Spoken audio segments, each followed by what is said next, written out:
ನಮ್ಮ ರಾಜ್ಯನೂ ಕೂಡ ಹೇಗೆ ಮಹಾರಾಷ್ಟ್ರ ಮತ್ತು ಗುಜರಾತ್ ರಾಜ್ಯಗಳಿಗೆ ಹೆಚ್ಚು ಒತ್ತು ಕೊಡ್ತೀರಿ ಹಾಗೆಯೇ ಕರ್ನಾಟಕಕ್ಕೂ ಒತ್ತು ಕೊಡಬೇಕು. ಇಲ್ಲಿವರೆಗೆ ಮೆಟ್ರೋ ಟ್ರೈನ್ನಲ್ಲಿ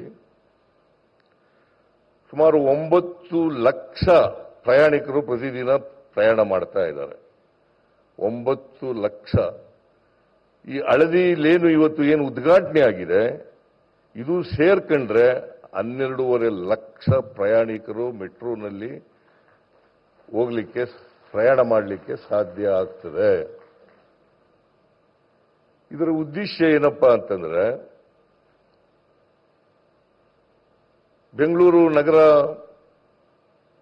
ಬಹಳ ವೇಗವಾಗಿ ಬೆಳೀತಾ ಇರತಕ್ಕಂಥ ನಗರಗಳಲ್ಲಿ ಒಂದು. ಈ ನಗರದಲ್ಲಿ ಟ್ರಾಫಿಕ್ ಬಹಳ ಜಾಸ್ತಿ ಇದೆ. ಈ ಟ್ರಾಫಿಕ್ ಅನ್ನು ಕಡಿಮೆ ಮಾಡಲಿಕ್ಕೋಸ್ಕರವಾಗಿ ಹೆಚ್ಚು ಜನರು ಮೆಟ್ರೋ ರೈಲಿನಲ್ಲಿ ಪ್ರಯಾಣ ಮಾಡಲಿ ಅಂತೇಳಿ ಈ ಮೆಟ್ರೋವನ್ನ ನಾವು ಯೋಜನೆಯನ್ನ ಜಾರಿಗೆ ತರ್ತಾ ಇರ್ತಕ್ಕಂಥ ಕೆಲಸವನ್ನು ಮಾಡ್ತಾ ಇದ್ದೀವಿ. ಇದನ್ನ ಹಳದಿ ಮಾರ್ಗ ಉದ್ಘಾಟನೆ ಆಗಿದೆಯಲ್ಲ, ಇದರಿಂದ ನಮಗೆ ಟ್ರಾಫಿಕ್ ಸ್ವಲ್ಪ ಕಡಿಮೆ ಆಗ್ತದೆ. 2030ನೇ ಇಸ್ವಿಗೆ 220 ಕಿಲೋಮೀಟರ್ ಉದ್ದದ ಮೆಟ್ರೋವನ್ನ ಮಾಡಬೇಕು ಅಂತಕ್ಕಂಥದ್ದು ನಮ್ಮ ಕೇಂದ್ರ ಸರ್ಕಾರದ ಉದ್ದೇಶ. ಅದು ಆದರೆ 30 ಲಕ್ಷ ಪ್ರಯಾಣಿಕರು ಪ್ರತಿದಿನ ಮೆಟ್ರೋ ರೈಲಿನಲ್ಲಿ ಪ್ರಯಾಣ ಮಾಡಲಿಕ್ಕೆ ಸಾಧ್ಯ ಆಗ್ತದೆ. ಈಗಾಗಲೇ ನಾವು 1, 2, 2A, 2B ಇವುಗಳನ್ನು ಮುಗಿಸ್ತಾ ಬಂದಿದ್ದೀವಿ.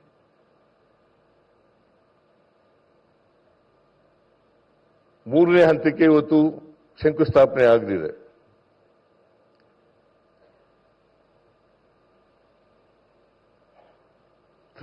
A ಯೋಜನೆಗೆ ಕೂಡ DPR ರೆಡಿಯಾಗಿದೆ.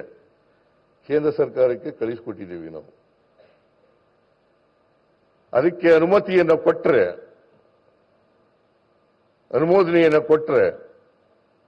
ಅದನ್ನು ಕೂಡ ಶುರು ಮಾಡಲಿಕ್ಕೆ ಸಾಧ್ಯ ಆಗ್ತದೆ. ಆಮೇಲೆ ಮೆಟ್ರೋ 4ರಲ್ಲಿ 53 ಕಿಲೋಮೀಟರ್ ಉದ್ದ ಇರತಕ್ಕಂಥದ್ದು. 53 ಕಿಲೋಮೀಟರ್ ಉದ್ದ ಇರತಕ್ಕಂಥದ್ದು. ಅದು ಆದರೆ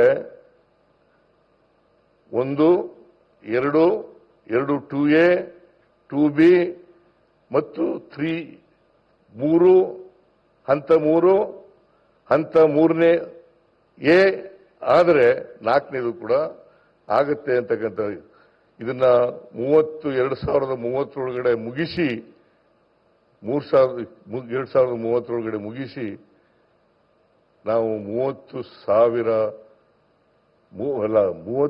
ಲಕ್ಷ ಪ್ರಯಾಣಿಕರಿಗೆ ಮೆಟ್ರೋ ಟ್ರೈಲ್ನ ಉಪಯೋಗವನ್ನು ಮಾಡಿಕೊಡ್ತಕ್ಕಂಥ ಕೆಲಸವನ್ನು ಮಾಡ್ತೇವೆ. ಇದರಿಂದ ಬೇಕಾದಷ್ಟು ಟ್ರಾಫಿಕ್ ಪ್ರೆಷರ್ ಇದೆಯಲ್ಲ, ಆ ಒತ್ತಡ ಇದೆಯಲ್ಲ, ಆ ಒತ್ತಡ ಕಡಿಮೆ ಆಗಲಿಕ್ಕೆ ಸಾಧ್ಯ ಆಗ್ತದೆ. ಇದನ್ನು ಕರ್ನಾಟಕ ಸರ್ಕಾರ ಮಾಡ್ತದೆ ಅಂತಕ್ಕಂಥ ವಿಶ್ವಾಸ ನನಗಿದೆ.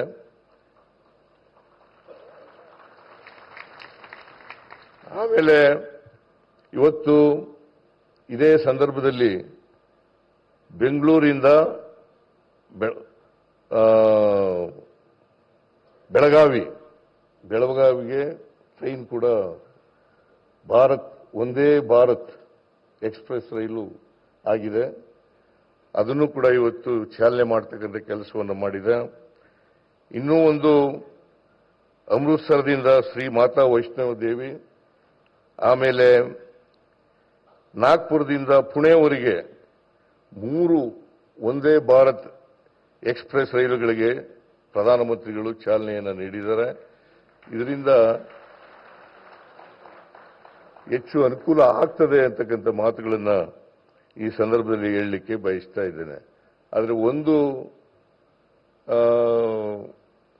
ನಮ್ಮ ರಾಜ್ಯನೂ ಕೂಡ ಹೇಗೆ ಮಹಾರಾಷ್ಟ್ರ ಮತ್ತು ಗುಜರಾತ್ ರಾಜ್ಯಗಳಿಗೆ ಹೆಚ್ಚು ಒತ್ತು ಕೊಡ್ತೀರಿ ಹಾಗೆಯೇ ಕರ್ನಾಟಕಕ್ಕೂ ಒತ್ತು ಕೊಡಬೇಕು ಅಂತಕ್ಕಂಥ ಮನವಿಯನ್ನ ಮುಖ್ಯಮಂತ್ರಿಗಳಲ್ಲಿ ಮಾಡಲಿಕ್ಕೆ ಬಯಸ್ತಾ ಇದ್ದೀನಿ.